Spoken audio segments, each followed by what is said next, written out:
Welcome back to the eCom Growth Show. I'm your host, Danan Coleman, founder and stuff like that of Brett, what's my company name again? eCom Triage.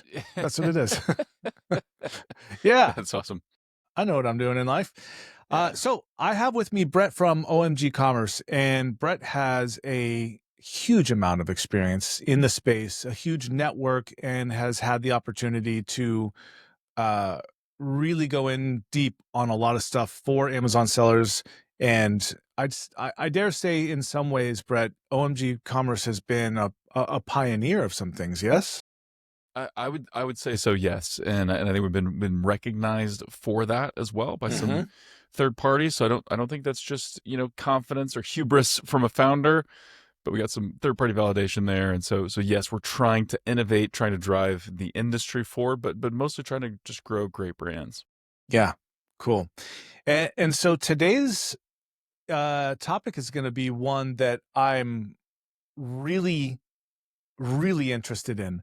I was at Seller Summit in Fort Lauderdale, with Stephen Chu and Tony Erbach, and I did go to your talk, and it was very enlightening because I Awesome. have the podcast, the eCom Growth Show.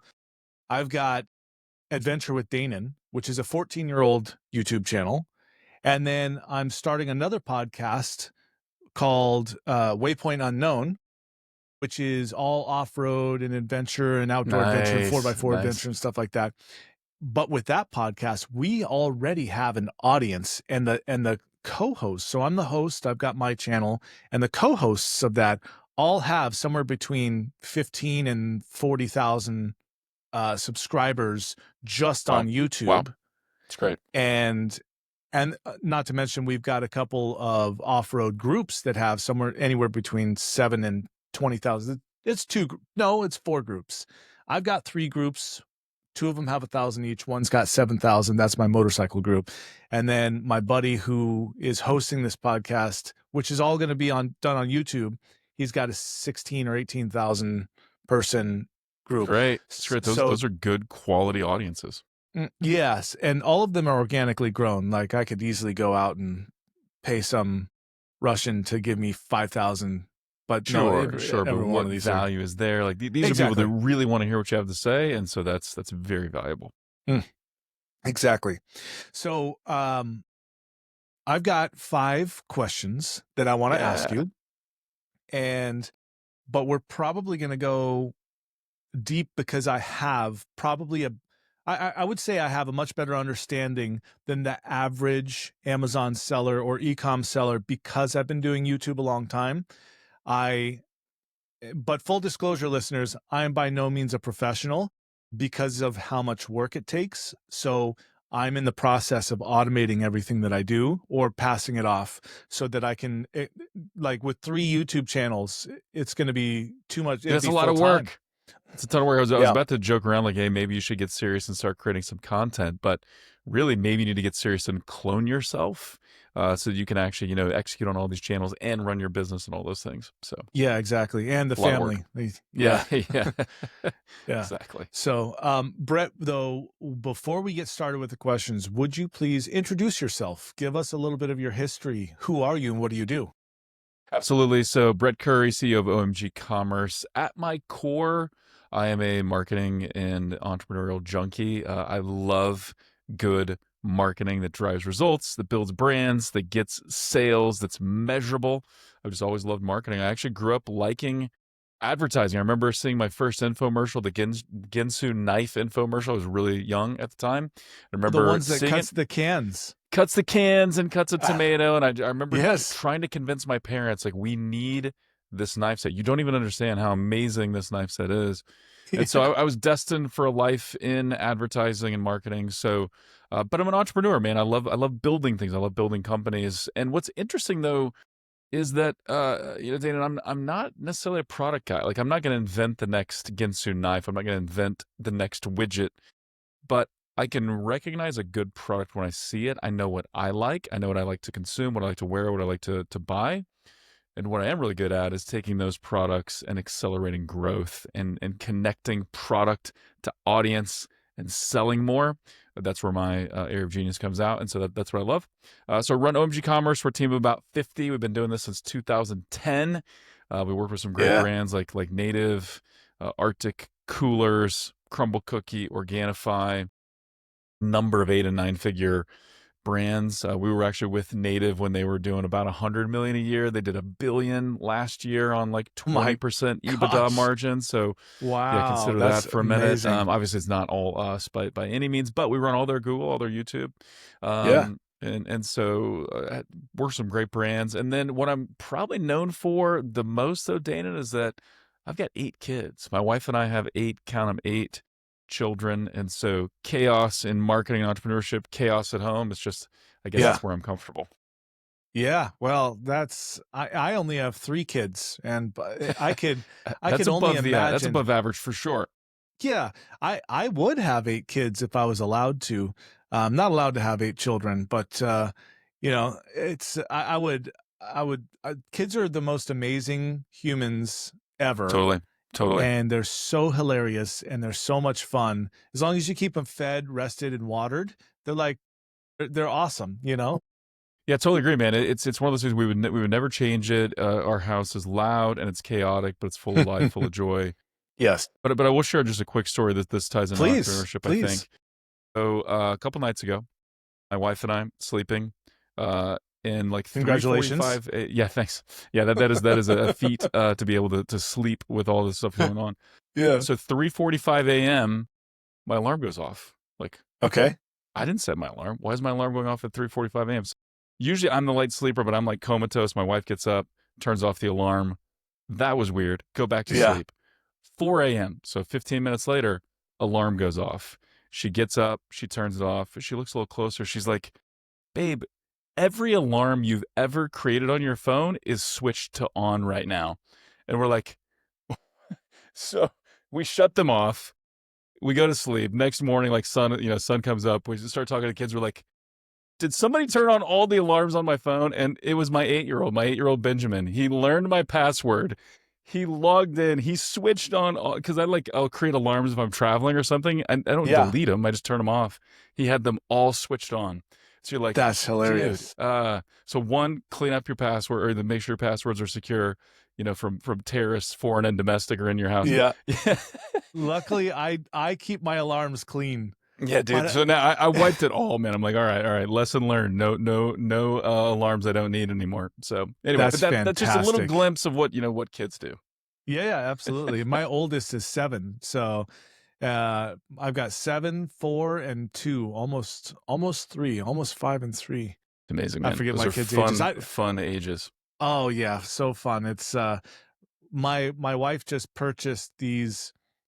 So you know how kids, they always take the pillow cushions off, right? And then they build a fort. So my wife went out and basically bought these huge square cushions and these blocks and stuff like that. And so, and they can be individual, or you can unvelcro this thing and then Velcro them together and build real forts. And the kids have been, oh yeah, absolutely. It's amazing.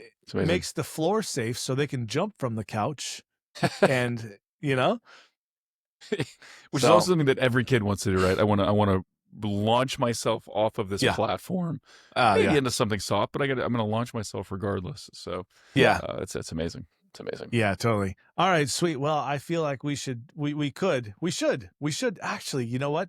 So, little spoiler alert here. My wife and I haven't actually started this yet, but we are going to be doing a podcast called Sippy Cups and Startups. No way. The whole, yeah.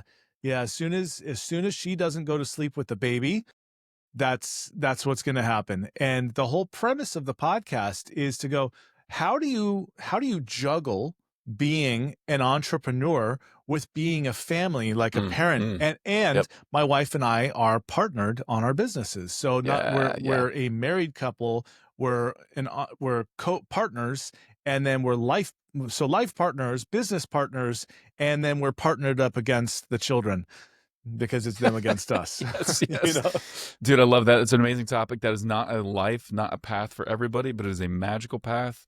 And I love that you're bringing some good content to that, because being an entrepreneur is hard, being a parent's hard, being married is hard, and like you combine all those together, it can be great, but it can be difficult. There are landmines to avoid, of course. And so excited to see that one, man. Excited to see that when that comes out.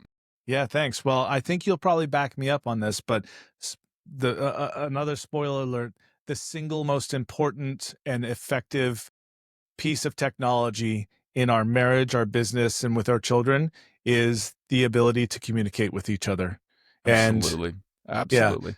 All comes back to communication, no doubt. Absolutely. Yeah. We told this guy that he was asking me, because I've been with my wife for 20 years this year, and thank you. And somebody was asking me, like, how the hell, man? How'd you do that? I'm like, dude, it's communication. And he didn't get it. He didn't get it. It's like, well, we're always talking to each other. I'm like, okay, look, there's a difference between talking to and with and talking at. Yep. Like, difference between speaking and communicating, same inside of a business or in marketing or with your family. Totally. Yeah. And so I had to define for him what an argument was. And I said, look, dude, if you argue, this is two people trying to enforce their opinion on the other and not acknowledging what the other has to say. That's all it boils down to. And that was a really big aha moment for him. So if we can bring this to people at scale, then love it, man. I'm here for it. So congrats on that and good luck with that. Well, you're going to be on the show. That's why I brought it up. All right, let's do it, man. Let's do it. Yeah. I'm ready. I'm excited. Yeah, you and the wife. So okay. Well, that'll be dynamic. Okay, that'll be fun. Oh yeah. That's the whole point. Is like we want real stories. All right, cool. Well, that's not the topic of this show. Brett, you and I have a lot of stuff in common, and I have a deep appreciation for you. So let's get into what we're actually here for. So I'm gonna fire off question number 1. We're talking about YouTube here. All right. Why is YouTube one of the most powerful channels to build a brand and grow a business? Yeah, this has been one of my favorite topics for years. And I talked about, being young and seeing TV commercials and being influenced by them. I think ultimately this comes down to the power of video storytelling or visual storytelling. If we think about the products we want to buy, the products we aspire to buy, the brands that move us, it's because there's a really powerful story behind it. It may be a very simple story, just this brand solves this need better than anybody else. It could be something kind of deeper, like Nike, where, I was a kid in the Jordan era, and Spike Lee, the Mars Brooklyn or Mars. Geez, I just forgot his last name. But anyway, the Jordan commercials being influenced by those, and Nike just do it. Like that touches on something deeper. Like I want to be like Mike. I want to be that. But the stuff we want to buy, the brands we want to associate with, it all comes down to video storytelling. And YouTube provides a platform to tell stories in a really authentic way. Now, I lean mostly into YouTube ads. That's what our agency does. We run the ad side of YouTube. Okay. But it's all connected to what you talked about, but tapping into those audiences of off-roaders, or tapping into the audiences of fly fishermen, or tapping into an audience of mom entrepreneurs. Like, you can find any audience on YouTube. So the audience is there. The vehicle to tell great stories is there. And if we think about the power of TV, so going back to the Ginsu knife commercial, I could have read an article, or I could have seen a print ad about how powerful Ginsu knives were, but there was something about that knife cutting through a can, and without a cut or an edit, cutting through a tomato, and then all the other crazy things it did. Just couldn't do it any other way other than video, right? And so now I believe YouTube is more powerful than TV ever could have been. I fully agree. It has a lot of similarities to TV. And then kind of one final point I'll put on this overview, and then we can go wherever you want to go with it. So not only is video storytelling powerful, but there's something that carries authority and weight when you're on a screen or when you're on TV. I remember you build trust. And I started, like, when I was in college, I started doing local radio and TV, and then I built a little local agency right out of college. But I remember talking to people, like this jewelry client, automotive client. We got them on local TV, running TV ads.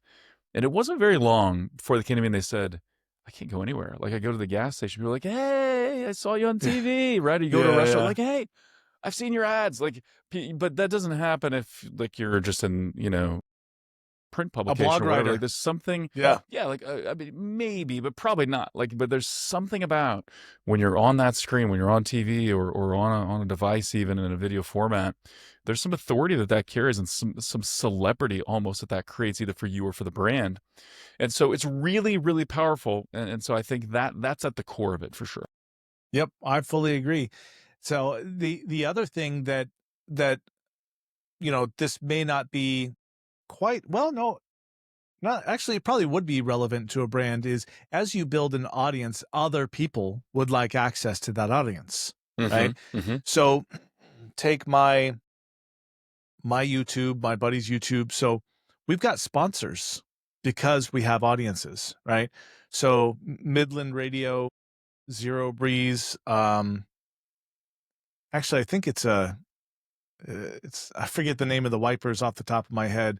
But we've got about, I don't know, maybe 8 or 10 sponsors, something like that. And 2 of them are Amazon brands, So, there was a guy, my dad introduced me to him, and he's got off-road recovery equipment and stuff like that. And I took a look at it and I was because I'm like, if it's crap, I don't want to talk to you. Right. You know what I mean? Yeah. And he's got the best stuff that I've ever seen. I was like, oh my gosh, this is awesome.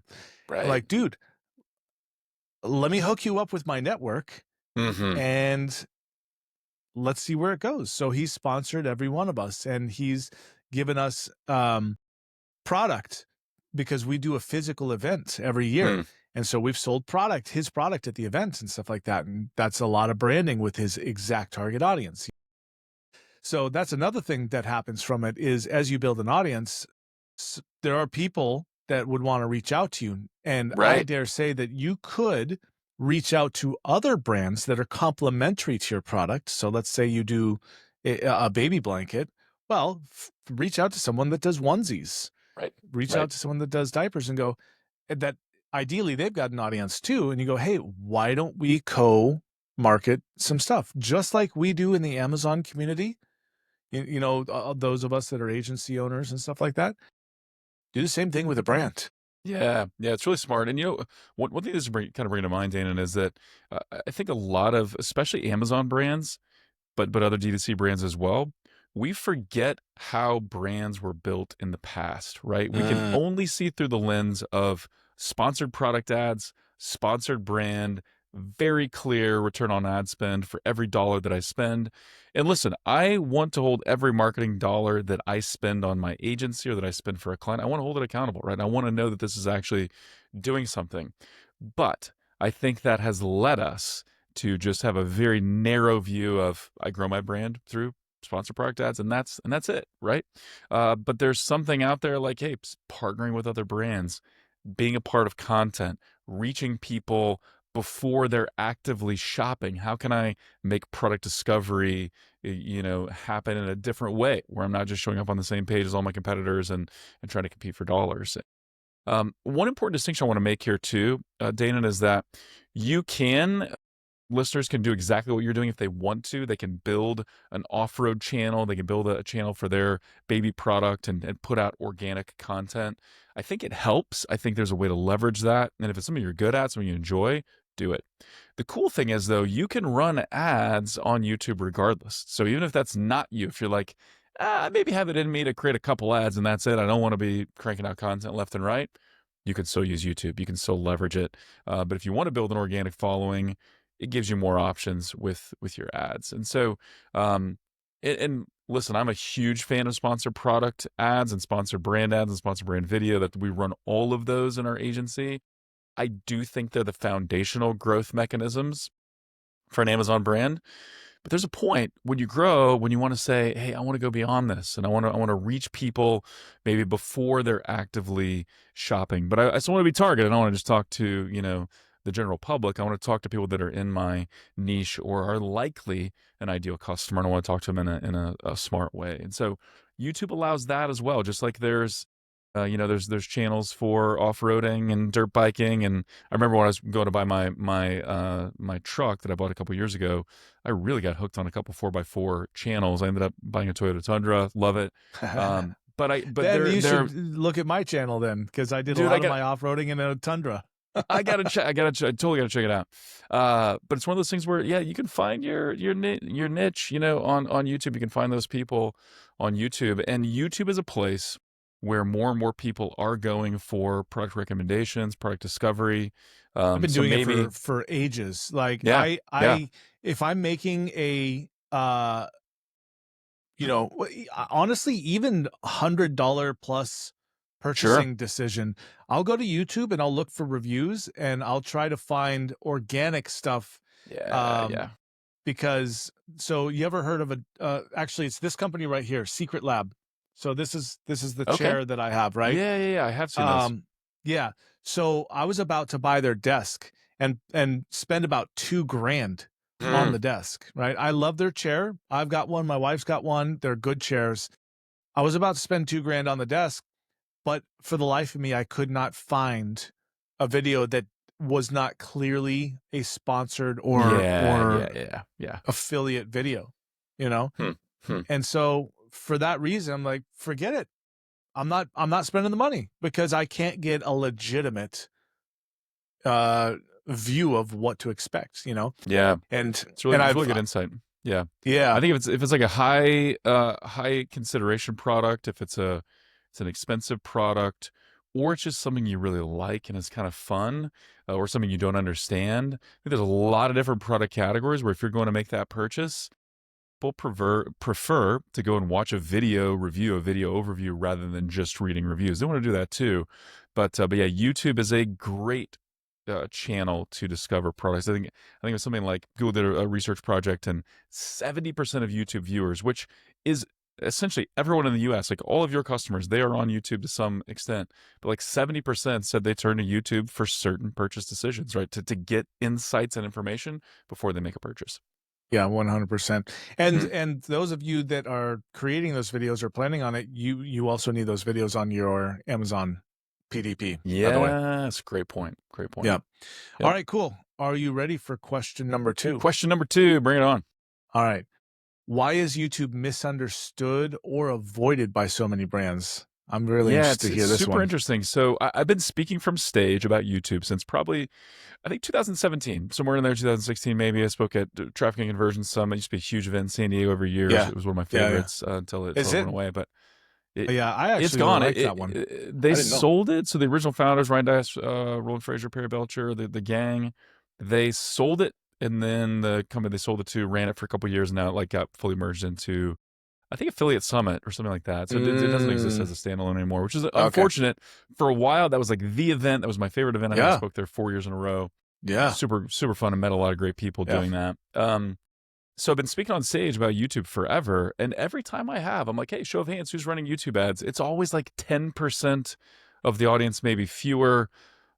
Meanwhile, it's probably 70%, 80% are running Meta ads. Now, this, the audience is mostly D2C brands, selling products online, or maybe Amazon brands. And so what's interesting is that YouTube, I think, is a little bit intimidating for people.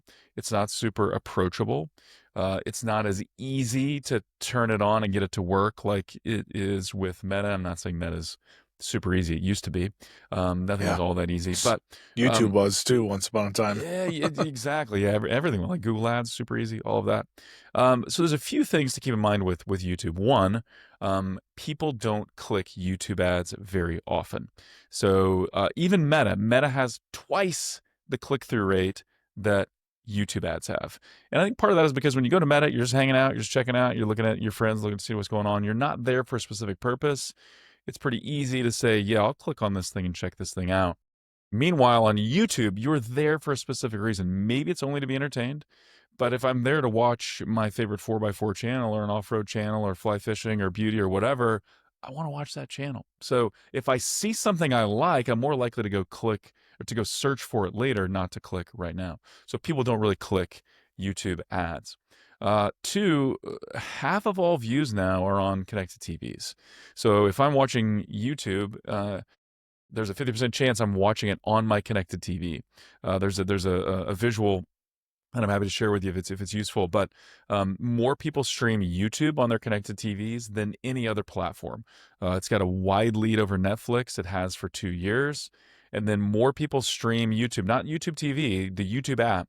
More people stream the YouTube app on connected TVs than Disney, Hulu, uh, Peacock, Netflix, and one or two others combined. So it's wow, more than Netflix. It's not more than Netflix and all yeah, those others combined. But you yeah, take okay, like set aside Netflix, take the next 5, combine them, and YouTube still has more of an audience. And so that's wild, that's and powerful. Yeah. it's super new to be able to do that. Right. Right. Yeah. But it's just in the last few years or whatever. But then you got to think about that. If I'm on TV, guess what? Or if I'm watching TV, I'm not clicking on anything, right? Yes, there's send to a phone. Yes, there's QR codes. Some of those things work. Yep, But yep, ultimately, I'm not really clicking, right? And then I think you got to look at YouTube is owned by Google. In a lot of ways, Google's done an amazing job with it. In other ways, not so much. One of those ways is most measurement inside of Google Analytics, still kind of comes from a search lens or still is influenced heavily by a last click lens. Yes, there's all kinds of attribution models and things you can look at, but still, search just wins. Search looks better in all those platforms than YouTube or Meta or anything else. And so I think that's another reason why it's just, measurement is harder. And so those factors are all real. And then also creating a good video ad is also difficult, right? This is a little more like creating a TV ad. It's not, sometimes on Meta, you can get a 15-second ad that just kind of shows a demonstration or whatever, or you show a quick demonstration on a sponsored product ad on or sponsor brand video, on Amazon, and that can work. On YouTube, that doesn't really work, right? The video kind of stands alone. It needs to tell the story, it needs to interrupt, it needs to engage, it needs to show that, hey, the way you're doing this is broken, but our product is amazing, and it's got to do all those things. So it's got to do all the heavy lifting. Whereas with Meta, you have a block of text above the video, things like that. And so creative is harder on YouTube as well. So there's several things kind of stacked to make YouTube a challenge, but man, is it powerful. And so I think okay, because of those misconceptions or people just understanding this is hard, I don't get it, I'm going to skip it, that's what keeps people off the platform. okay. So then this lens really, you teed me up perfectly for this. Question number 3 is what are the keys to great creatives for YouTube? Yeah. So, and this is really where the battle is won or lost. It's super important to target the right people, to have the right bidding structure, to have the right budgets. Like all those things matter. I'm a media guy. I love media planning, media strategy. It's important. But the battle's won or lost with creative. If you don't have good creative, nothing else matters. So the first thing is the video has to hook the right audience. Most of the time, what we're running is the skippable pre-roll or mid-roll type of ads where someone is forced to watch 5 seconds, but they can skip to go to the next one. That's where most of your views are going to come from with YouTube ads. There are a few other formats you can run as well, but that's going to be generally 80, 90, 95% of your overall traffic or visibility is going to come from those ads. So you got 5 seconds to hook someone and make them say, maybe I'll keep watching here, right? So you've got to hook them. Now, one interesting thing there is I love the analogy of movie trailers, right? Or commercials to promote a movie. We all know that some movies have like a story arc, right? That could be like hey, there's a backstory and there's a build up and then there's a climax and then a resolution. Movie's over. Doesn't really work for a trailer, right? Trailer, you got to like throw something big right up front. Maybe it's an explosion, maybe it's a car wreck, maybe it's I'm leaving you for someone else, like if it's a relationship drama or whatever. Like you lead with a holy cow, this is a big deal. So you start high, then you tell a little backstory, then there's another climax, and then you kind of wrap up call to action.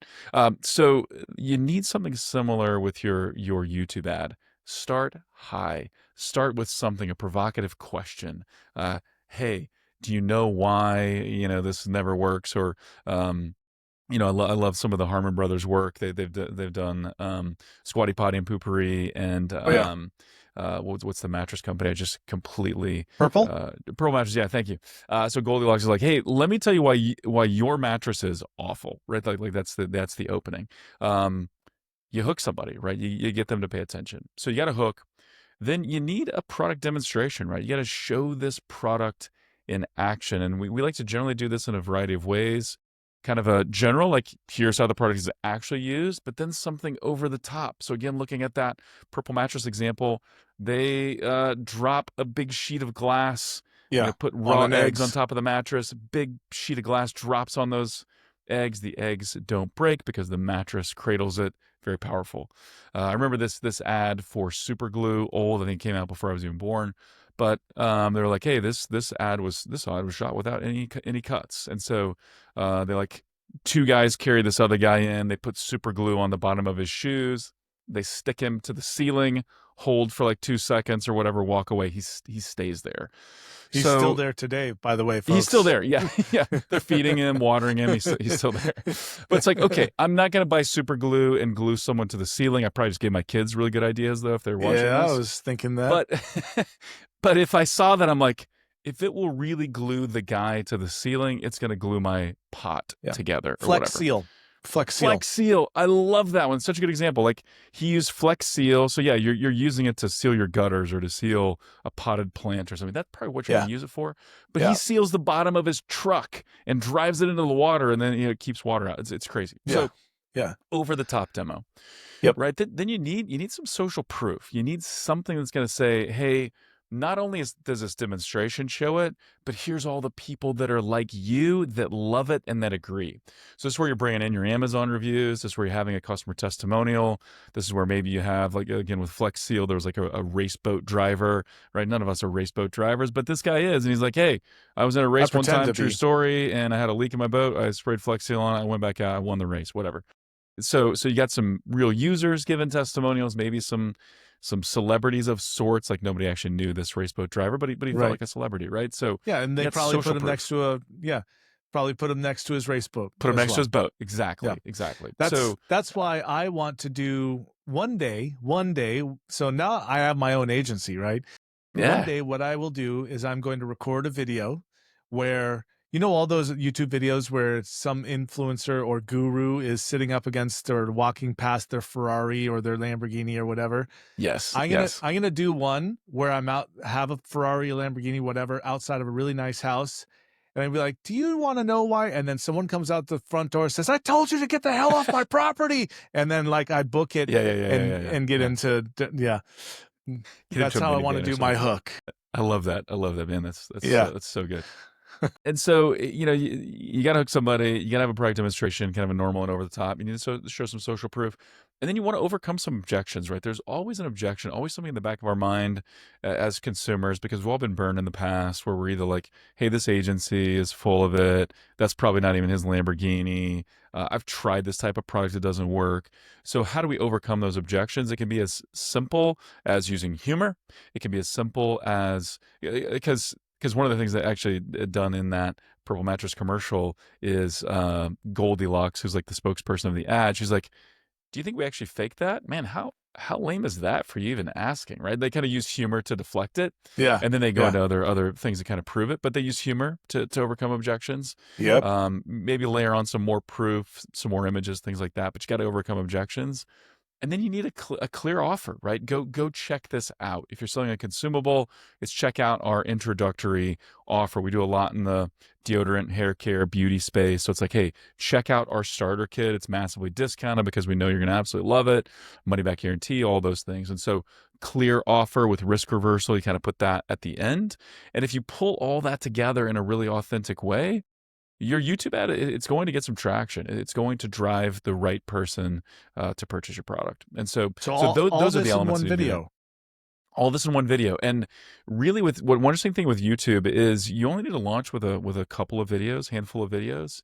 I know on Meta, you probably need dozens of videos, dozens of ads to kind of find the right combination. But with YouTube, you really only need a few. And then as you start to find things that win, then you can create iterations and follow up and things like that. And we like to throw in UGC mashups and things like that, but you really only need a couple of good videos. And so if you can get all or most of those elements into one video, that's going to set you up for success. All right. So then I have to ask, how long is that video? Yeah, so this is another thing where, I see on different platforms, different links of videos that kind of work. On YouTube, if we're trying to drive conversions and trying to drive conversion lift or sales lift, we're shooting for 30 seconds to 90 seconds. So really, I So don't that's run anything quick. shorter. But yeah, 30 would be quick. Yeah, you're getting through all those things pretty quickly. But it Yeah. can be as long as 2.5 to 3 minutes. Some of the winning ads work a lot with Raindrop, creative agency out of San Diego. They did Dr. Squatch and Manscaped and Native and Shady Rays and a bunch of other ones. A lot of their videos are 2 minutes to 3 minutes. Those can work really well too. And so if you have that 2 to 3 minute hero video and then you do some cut downs on it, that can work really well also. But yeah, generally speaking, that 30 seconds to 90 seconds is a sweet spot, with more of a preference in the 60 to 90 second range. But you can go as long as 3 minutes. Your cost per thousand, your CPM is going to go up a little bit with a longer video, but not dramatically in a lot of cases. And then the longer people watch, the more likely they are to click or to search for you later and to buy. Yeah. Yeah. And just to back you up on that, I rarely, like extremely rarely click on video ads. I've probably done it less than 10 times. Yeah. Yeah. But I have opened up a new tab and then done a quick search for the brand and then gone back to the video that I was watching and later checked it out. Right. Yeah. Good call out for sure. Yeah. So in that case, there would be no attribution for that. Yeah, it'd be really difficult. Yeah. Now there's some things that Google could connect. They could see, and we can actually talk about that if you'd like looking at, brand lift, search lift, things like that. But yeah, there's not a direct click attribution. That's really important to understand, is that without that click attribution, you don't see all that you want to see in platform. And so your performance looks bad, but it's actually not bad. Yeah. You have to compare it to your Google Analytics to see what you like. If you know that your ads are running between this date and this date, and you have to look overall. Okay, say you run it for 3 months. Good. Look at the prior 3, right? The 3 months before you started, and did you see a lift in your in your stats? Yeah, exactly. Cool. Exactly. All right, sweet. This is good stuff, man. I see, the real reason I brought you onto the podcast is because I didn't want to take your time asking questions when you were done on stage. I wanted it dedicated to me. Let's do it. Let's do it here. Absolutely. Cool.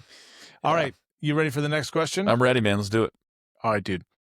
What's the key to measurement on YouTube? How are we measuring this stuff? We started talking about that. We did, and you really kind of hinted at something that's really critical here. So this is one of those things where we're not going to see a ton of direct conversions. We will see some, but that's only going to tell part of the story. So there's a few things we want to layer in here, and we like to talk about kind of triangulation, or looking at multiple areas of impact from YouTube and then seeing what is the combined effort or combined impact.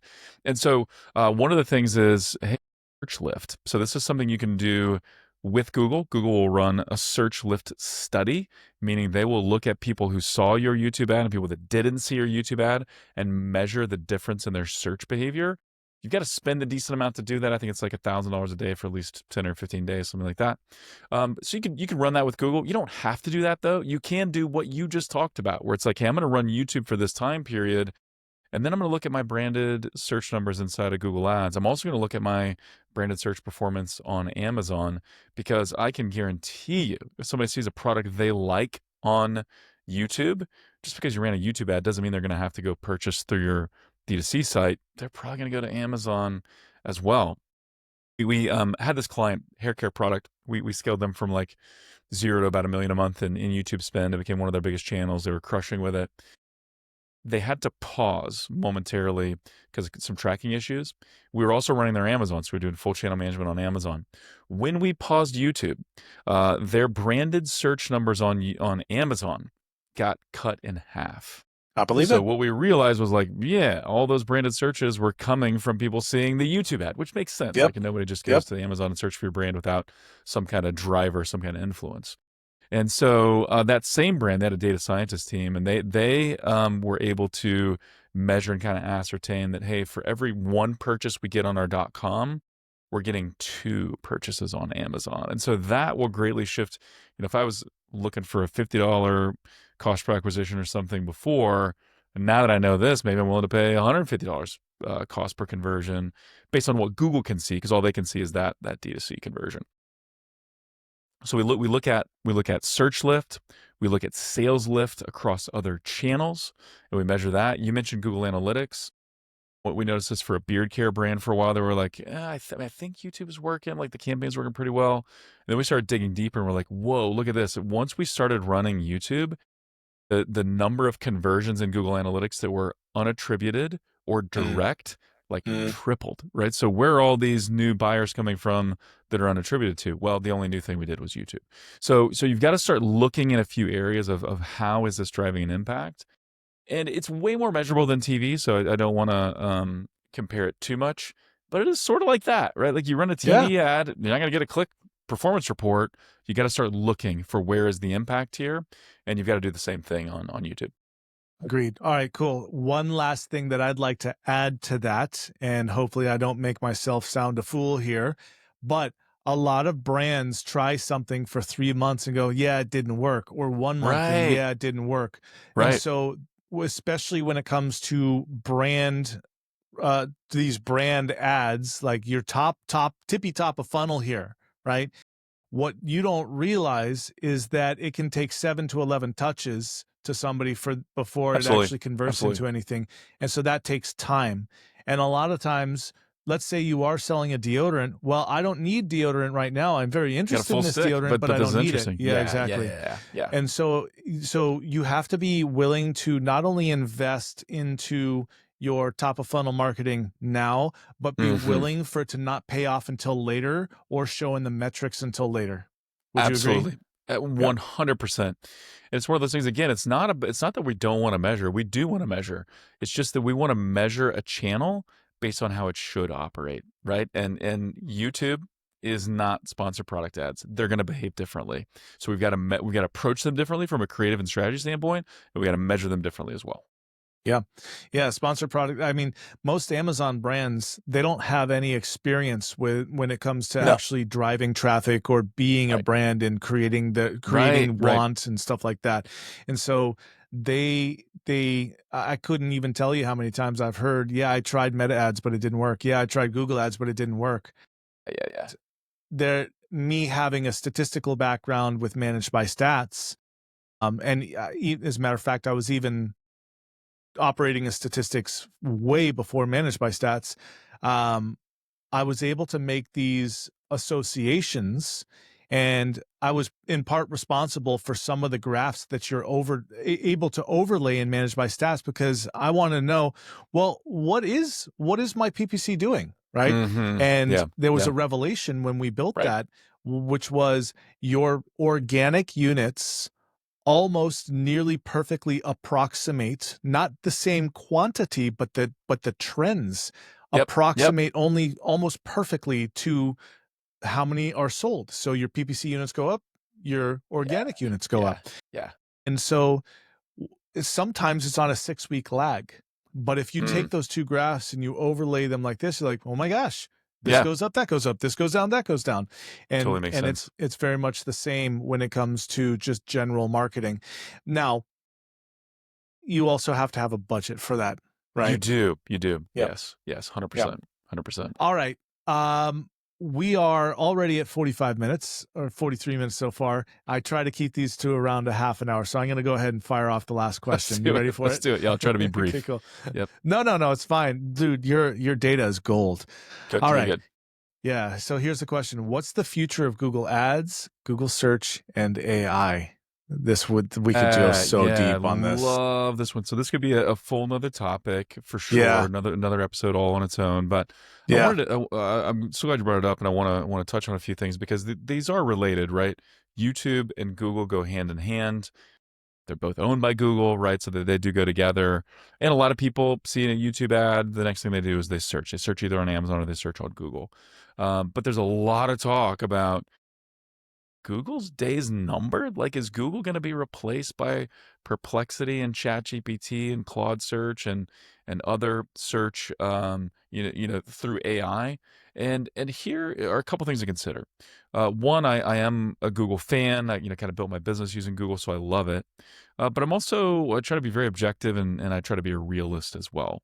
I think there are some existential threats looming and facing Google. I don't want to underplay that. And I think things could shift quickly depending on how things play out. But a few things that I think are really important to note, Danan. Last quarter, Google had one of their best earnings quarters ever in history.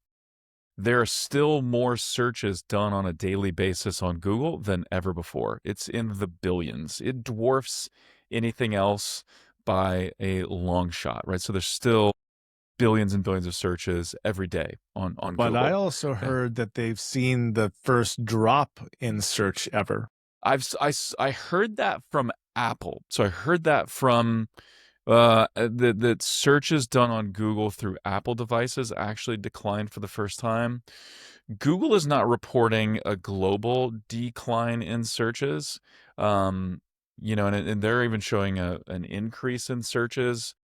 But there's also an increase in searches of queries that are 5 words or longer, meaning more people are like using voice to search and things like that. I'm pretty bullish on Gemini. It's not the primary platform that I use for AI, but as I've been playing with it and using like Gemini Live, it's freakishly good. Yeah, they just dropped a ton of incredible features. The video production. Yes. And listen, like Google has had some of the smartest AI and machine learning scientists working for them for years. So I know it feels like AI's got OpenAI and ChatGPT have a head start. They really don't in a lot of ways. They do with their version of LLM, but Google's been, they've had some of the top scientists in the world for years. I think they've been developing this stuff out for way before ChatGPT. Like AI's been around since the late 90s or something like that. And there's this company called DeepMind. They're UK based company. There's a great documentary called AlphaGo where DeepMind researchers built an AI model that could beat the world's best Go players, which is way more complex than chess. Anyway, it's a great documentary. But Google bought that company, and Google ingested all of those top scientists like back in 2015 or something crazy like that. So they've had all these scientists working inside of Google. So I think Google's likely to figure it out. Hey man, I've got eyes wide open. All I care about is that I find stuff that works, whether that ends up being ChatGPT or Claude or Gemini or whatever. But I think Google's got the user base to make this work. Gemini is providing some nice experiences in a lot of ways.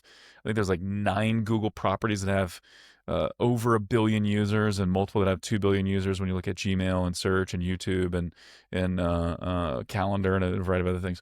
So like they've got the stuff to work there.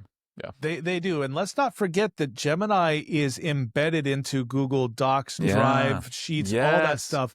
And so there's a ton of businesses out there that operate on the Google admin console, which I'm one of those. We're one of those as well. Yeah, I have been from day one. Yeah. So when I need to do something in a cell in Google Sheets, like I'm not a Google Sheets expert, but I can explain to Gemini, I want this to happen when I do this thing. And it goes, oh, well, this is what you need. Would you like me to implement it? Yes, please. Done. Yeah. Boom. It's pretty remarkable. And so then as these companies start to figure out, okay, how do we then introduce product recommendations as part of this and naturally seamlessly work that in? There's some hurdles to make that work, no doubt. But listen, if I was going to bet money on who's going to win this AI race, first of all, I don't know. Googs? But I would hedge my bets and I would bet on multiple. Like I just would. I don't think I would declare one like clear winner. This is a clear loser. But I would just, my main point is I would not count Google out. And right now, there's still billions of people searching every day or billions of searches every day on Google. You can still use it to drive your business. Regardless of what happens with Google, YouTube, I think, is still growing rapidly. It's a rocket ship potentially for your business. But yeah, man, the AI race and the AI stuff that's happening, it's fascinating to me. It's incredibly fun to watch. But yeah, if I was a betting man, I would hedge my bets and bet on multiple horses here. Yeah, that makes sense. I mean, it's not like DVD and Laserdisc. you know? Yeah, exactly. Or 8-track and just regular or VHS and beta, tape. right? I remember the day when exactly. I had a friend who was trying to convince me beta. A lot of people listening have no idea what that even is, but yeah, I don't think there's going to be like one it was winner better. and one loser now. It was better. It was a better quality. Laserdisc was better. Totally. Yeah. Mm-hmm. Yep. But people didn't care enough. Yeah. Yeah, exactly. So, all right. Yeah. I wish we could go into this more, man. Like, the AI is also fascinating to me, and I have some issues with it well, now you've got smart people stupidly implementing it. Yes. Right. So there's that. And then you've got stupid people. No, that's not even fair to say. Stupid people let's just say, not trying to be mean here, but let's just say you're not that smart. I'm certainly not smart in plenty of subjects.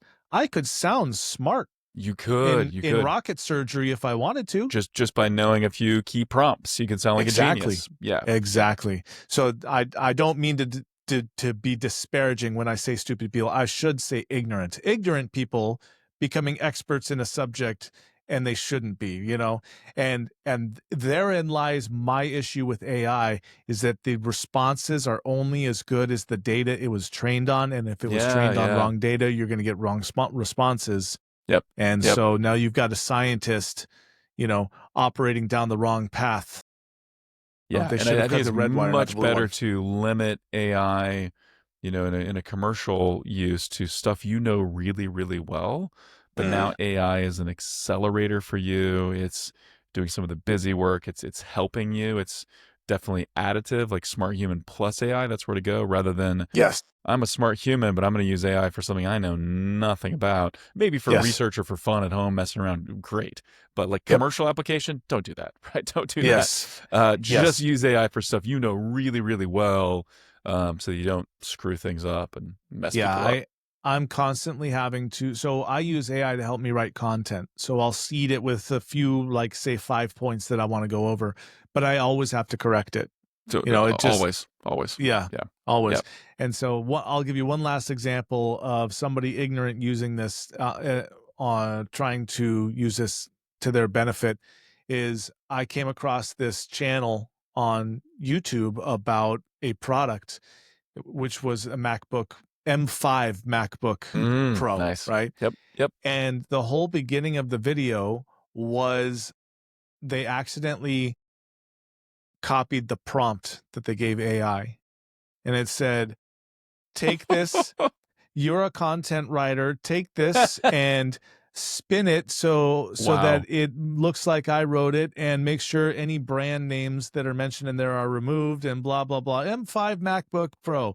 It was like, oh, dude. Whoa. Yeah. And it was using stock footage, right? So you can easily take all the stock footage from Apple and these events and stuff like that, and then throw your own.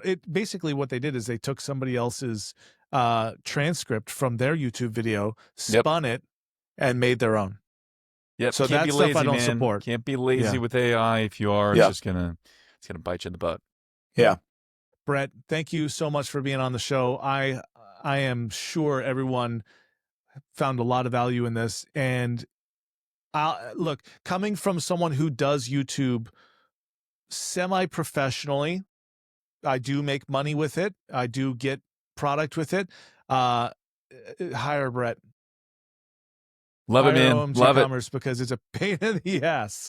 If you want to really do it right, it can be anyhow.